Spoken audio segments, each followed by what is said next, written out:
fast as you can.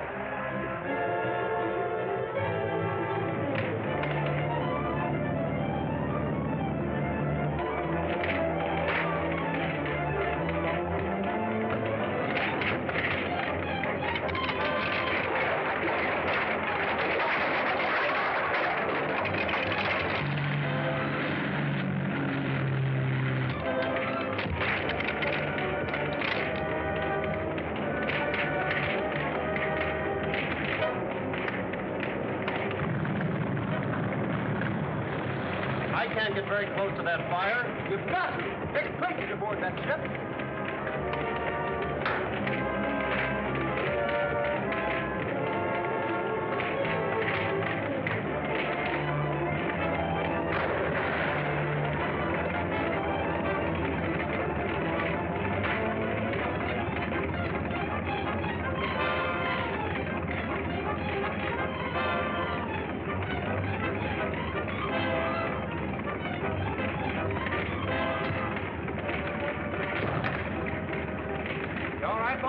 Yes, but it's mighty hot up there. Head for the big pier. That's the nearest way home.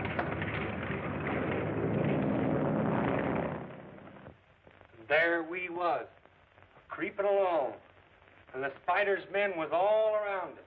And me, I was right behind Mr. Tracy, protecting him. When all of a sudden, just like a bolt of thunder, 6 men jumped on us. I bet you were scared, Mike. Who, me? Say, it takes more than 6 men to scare me. Why, I already had 3 of them down. And I was getting ready to tackle the 4th one when 6 more of them jumped on me. And I looked all around, and there was a half a dozen more coming right at me. Well, how many did that make, Mike? Huh? Oh, 22. Well. Now, as I was saying... Well, I only count 12. Now, don't interrupt me, Junior. And then what did you do, Mr. McGurk? Well, now, I know that something had to be done real quick, or else they'd get Mr. Tracy. Mike McGurk. Well, how do you do, Miss Andrews? Oh, hello, Mr. Otis. Mr. Potter. Well, here I am again, always turning up like a bad penny. Why, not at all, Mr. Otis. You're always welcome, you know that. Thank you. I suppose there's nothing new regarding Mr. Tracy's brother? Not a thing. Gordon's disappearance remains as much a mystery as ever. Well, I suppose we'll just have to keep on hoping for the best. By the way, whatever happened to that engraver? The one the Spider's ring tried to kill when he refused to make the counterfeit plates for him. Why, nothing that I know of. He's probably still in the hospital. That was a most amazing case. How Mr. Tracy rescued him and almost lost his own life doing it. That all goes with the job of a G-man, Mr. Odette. Yes, I suppose it does. Well, tell Dick we dropped in, will you? Oh, I shall be glad to. Thank you. Goodbye. Bye. Goodbye, Mr. Goodbye. What's the first place the Spider's ring took you to, Mr. Coulter? Can you give me any idea where that is? Well, when my mind became clearer, I discovered I could see under the blindfold. The walls were paneled to the floor. Must have been a rather large house to have paneled walls. Did you see anything else? Any of the people? I was afraid to try, but I did see a large black cat in the room, and I heard a man walking. It sounded like he was lame. Could you see his feet? Hello, Doctor. Glad to see you, Mr. Tracy. Well, we're losing our patient today. How's that? Mr. Coulter's family are anxious to have him at home. They called me again just now, and I agreed to let him go this afternoon on one condition. That the bandages are not to be removed until I say so. That suits me. They're sending a car for you at 3 o'clock. I'll leave word at the desk to have you ready. Doctor, could I see you alone in your office for a few minutes? Why, yes, of course. I'll be in my office. I'll see you there in about 10 minutes.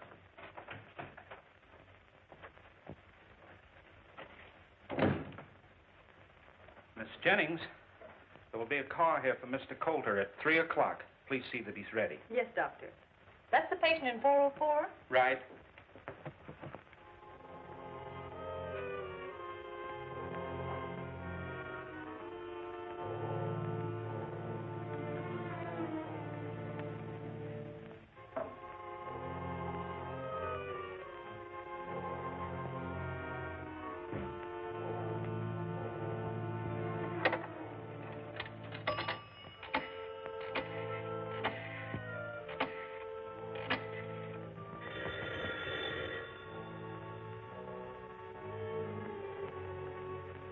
Hello?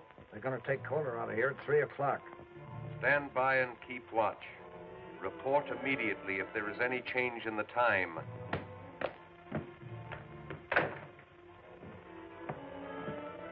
So they're taking Coulter home at 3 o'clock.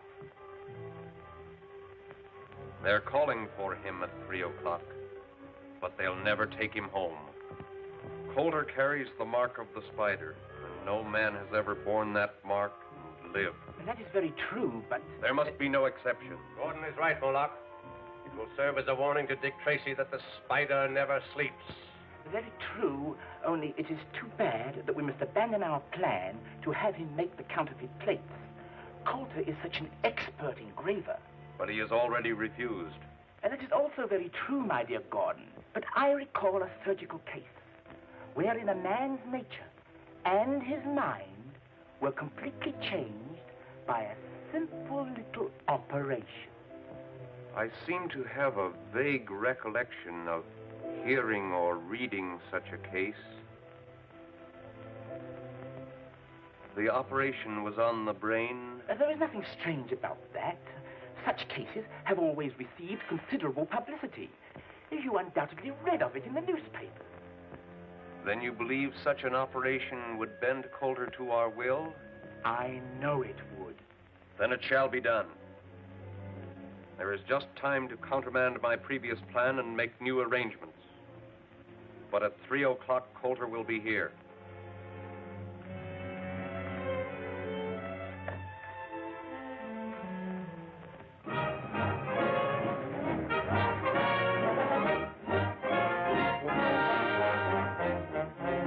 Preposterous. Unthinkable idea ever heard. I won't allow it. As a matter of fact, I positively forbid it. But you can't forbid it, Clive. It's our one sure chance to trap the spider. Good Lord, Dick, if anything should happen. Nothing can happen. I'll prove it to you. Mike, get that road map off the wall.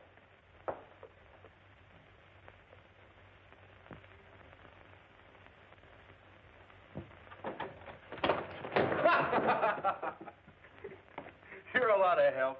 Come here. Well, I got the map, didn't I?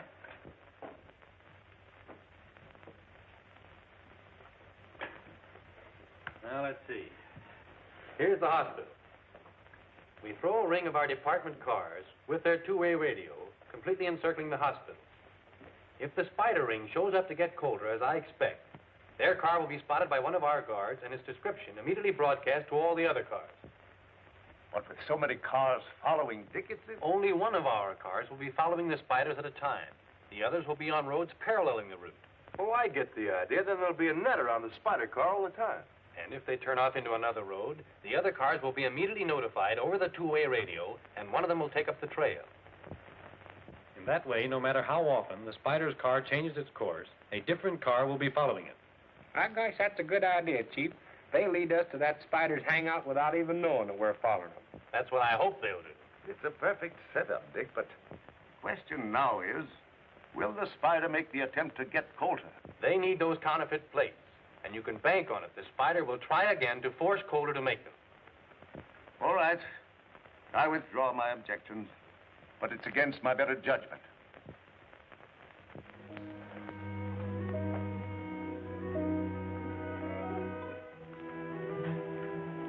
This is that third-degree burn case, Miss Jennings. Yes, Doctor. 402 is all prepared.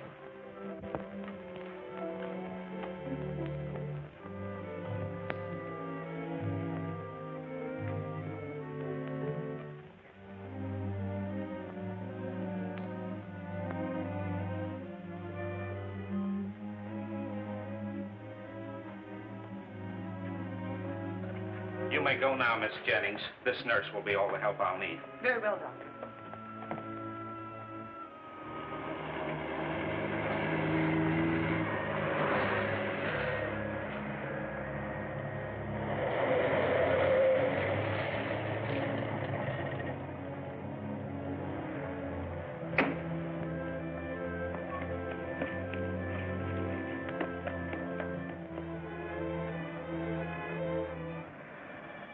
You're not by any chance worrying about me, are you? Why, of course not, but I am a bit anxious. Oh. The ambulance is here for Mr. Coulter. Mr. Coulter is all ready to leave.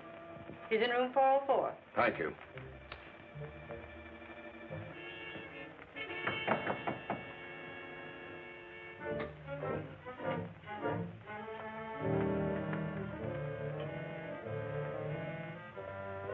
All right, Mr. Calder, the ambulance is here. I recognize that voice, Miss Andrews. That's one of the Spider's men.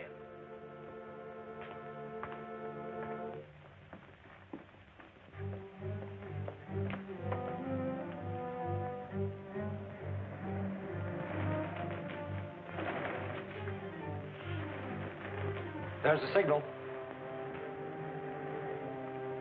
Stand by, everyone. Jackson calling. He'll be leaving any minute now.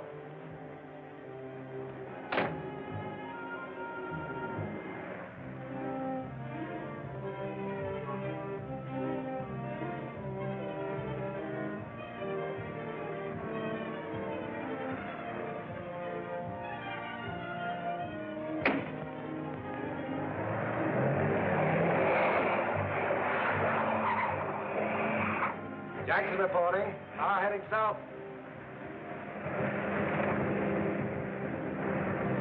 Stop rolling.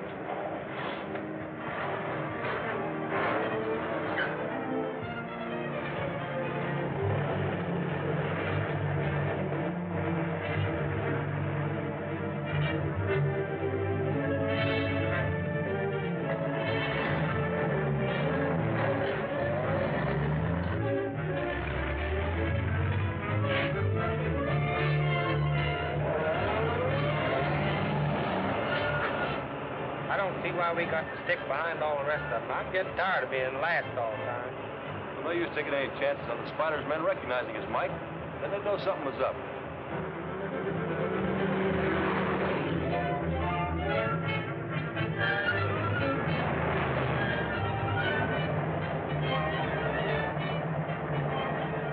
Here's the description of the car. A white ambulance. No distinguishing marks. Speed 30. Passing Kane Boulevard. Jackson. Kane Boulevard. See where that is. Here it is. You gonna mark where the G-Men cars are, Mr. Anderson? Sure thing, Junior. There's 3 of them spread out over there, 3 over here. Gosh, the Spider's car's right between them.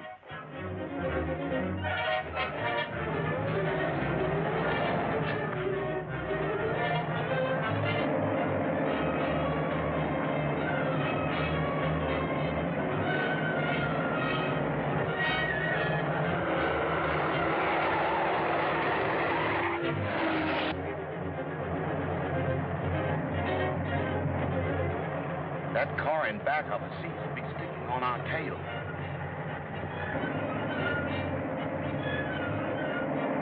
I'll turn off the Chester. Watch it and follow. Right.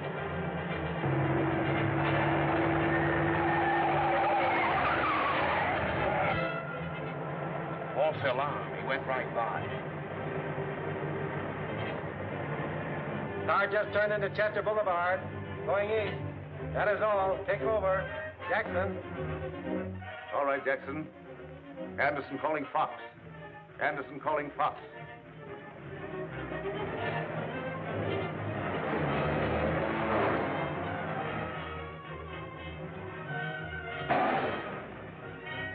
Come on, Coulter. You're getting out here. Yes, it's not wise to keep the Spider waiting.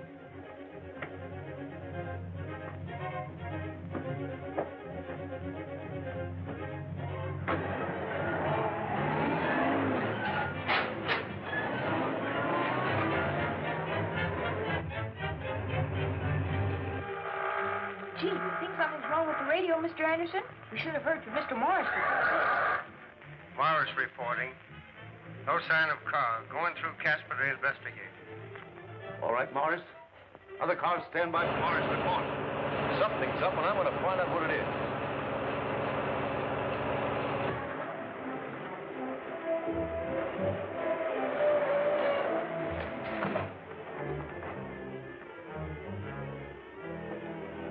Why, he's gone. They've switched cars.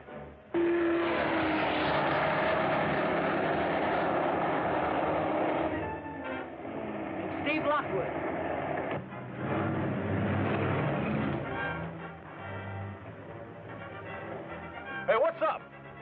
we'd like to find out. Here's the ambulance that Dick Tracy and the Spider Gang have disappeared.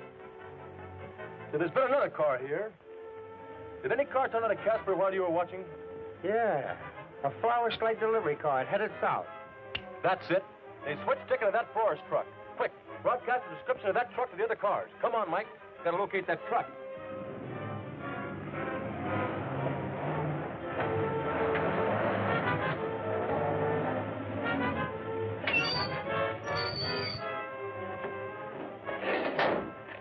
Hurry back soon as I ditch the truck. Step on it. Come on, Calder. Come on, no funny work here.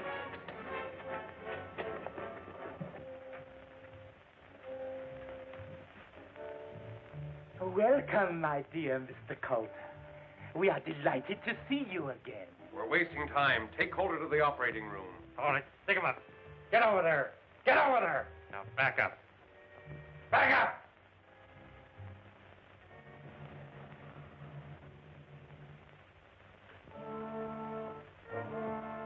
I wouldn't use that telephone. Drop that gun.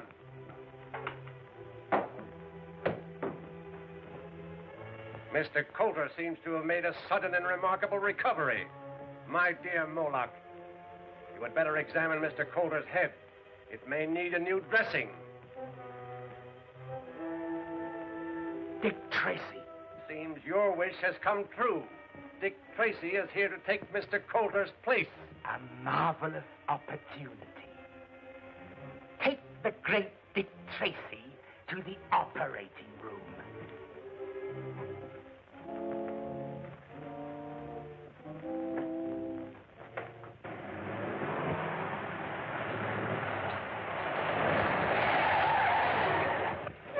Why, you dad blame us nothing. Hey, did you see a florist truck go by here? Yeah, I seen it. Went by here going lickety. He was really going. Was the truck going straight? No, he turned off up there on the curb by the old powerhouse, 90 miles an hour. It's a wonder he didn't up. He might have turned over.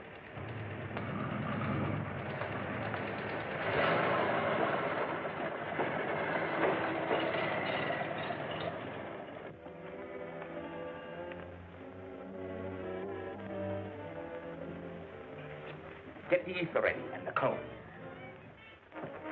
Would you increase the heat under that sterilizer, Gordon? Gordon.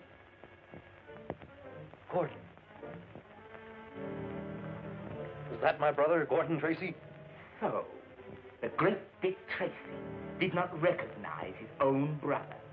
What have you done to change him so? It was really a simple little operation on the brain. Oh. And that's what you're planning to do to me? We planned it for Coulter, but since you have taken his place, the ether!